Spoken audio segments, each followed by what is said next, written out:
Hello, I am Davita Tyson, and I decided that I wanted to read this book to you guys. It's called One Crazy Summer, and it's by Rita Williams Garcia. We're going to start with chapter 1, which is called Cassius Clay Clouds.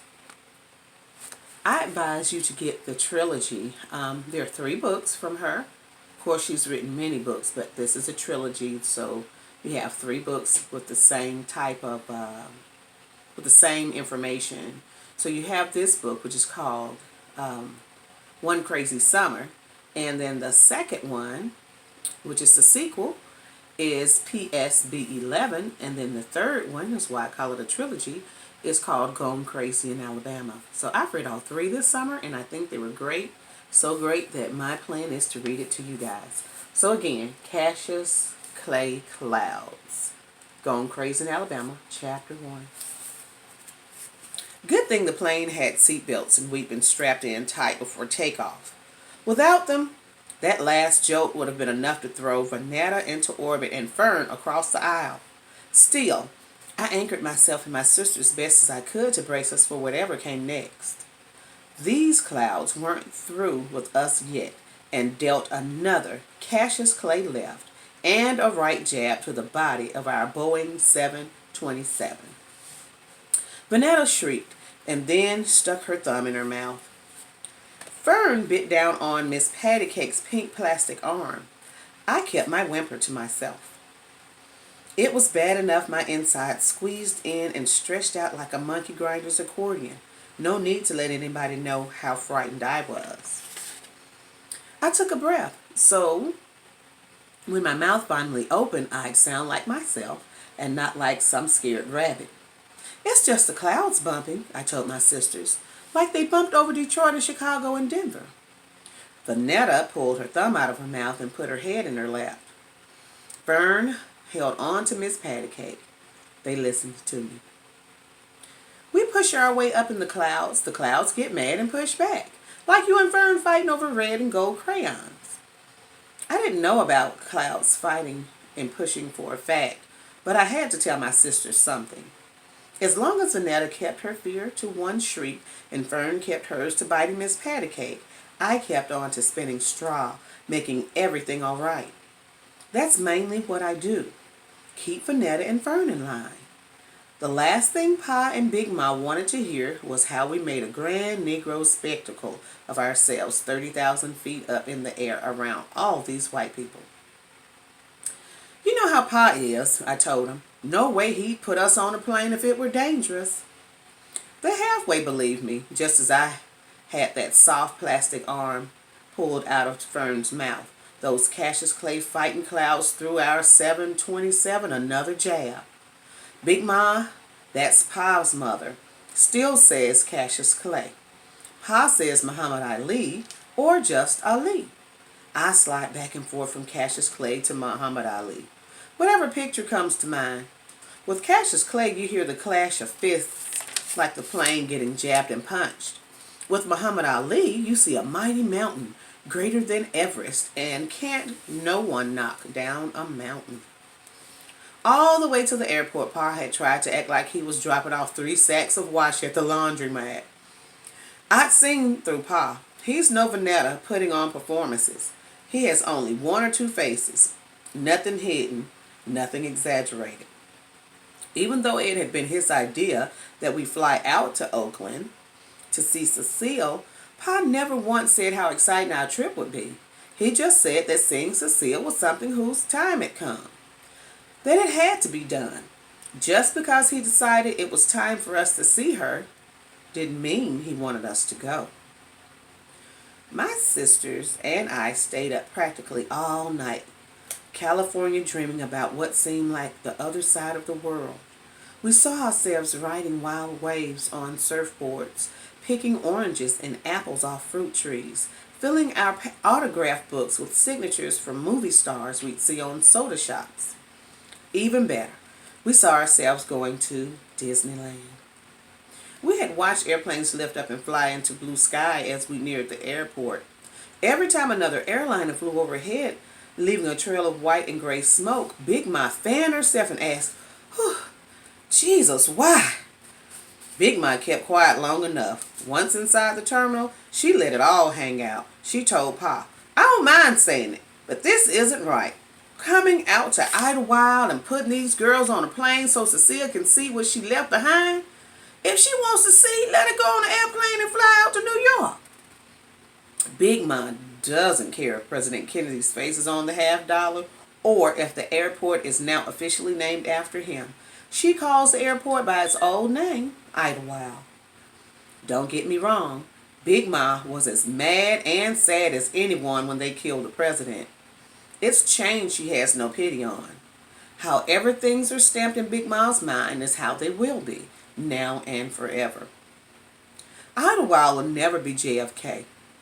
Cassius Clay will never be Muhammad Ali, and Cecile will never be anything other than Cecile. When Cecile left, Fern wasn't on the bottle. Vanetta could walk but wanted to be picked up. I was 4, going on 5. Pa wasn't sick. He wasn't doing well either. That was when Big Ma came up from Alabama to see about us. Even though Big Ma read her scripture daily, she hadn't considered forgiveness where Cecile was concerned. Cecile wasn't what the Bible meant when it spoke of love and forgiveness. Only judgment, and believe me, Big Ma had plenty of judgment for Cecile. So even if Cecile showed up on Papa's welcome mat, Big Ma wouldn't swing the front door open. That was why Pa had put us on a plane to Oakland. Either Cecile would come back to Brooklyn or she wasn't welcome. Honestly, I don't think Pa chose between Big Ma and Cecile even after Cecile left her.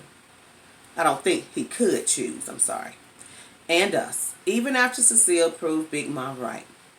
How can you send him to Oakland? Oakland's nothing but a boiling pot of trouble cooking, all them riots. Pa has a respectful way of ignoring Big Ma. I wanted to smile. He's good at it.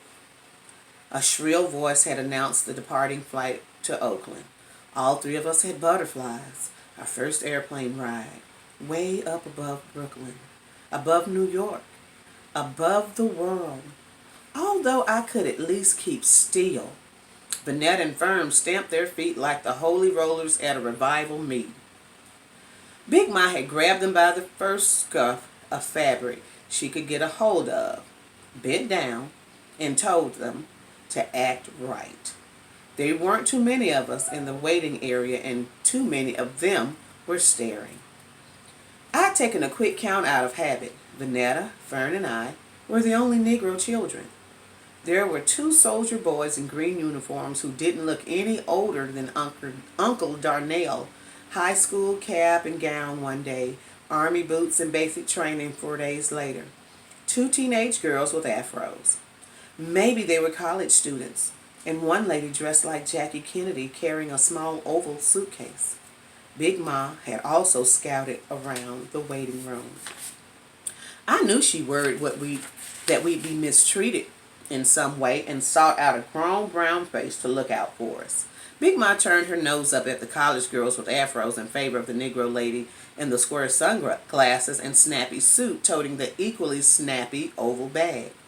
Big Ma made eye contact with her. When we lined up, she told the Negro Jackie Kennedy, "These are my grandbabies. You look out for them, you hear?" The snappy Negro lady had been nice enough to smile but hadn't returned the look that Big Ma expected. And Big Ma had expected to look Negro people silently pass each other. She'd expected this stranger to say, as if she were a neighbor, "They're as good as my own. I'll make sure they don't misbehave or be an embarrassment for the Negro race." A blank movie star smile had been all she passed to Big Ma. That lady had only been looking out for her plane seat. Papa had already given me a paper with the phone number to our house, which I knew by heart, and the phone number to his job. He had already told me that his job number was for emergencies only and not for how you doing, chaps. Last night, he had also given me an envelope with $200 in $10 and $20 bills to put in my suitcase. Instead, I folded the bills and stuffed them in my tennis shoe before we left Herkimer Street. Walking on the mound of money felt weird at first, but at least I knew the money was safe. Papa had kissed Vanetta and Fern and told me to look after my sisters. Even though looking after them would have been nothing new, I kissed him and said, "I will, Papa." When the line to the ticket taker had begun to move, Big Ma had gotten teary and mushed us up in her loose-fitting violet and green muumuu dress.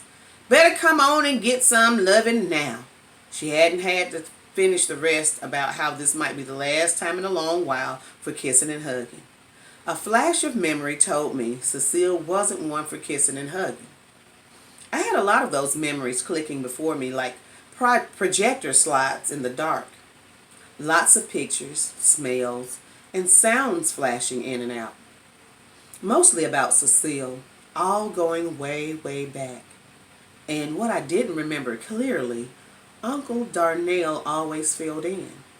At least Uncle Darnell remembers Cecile kindly.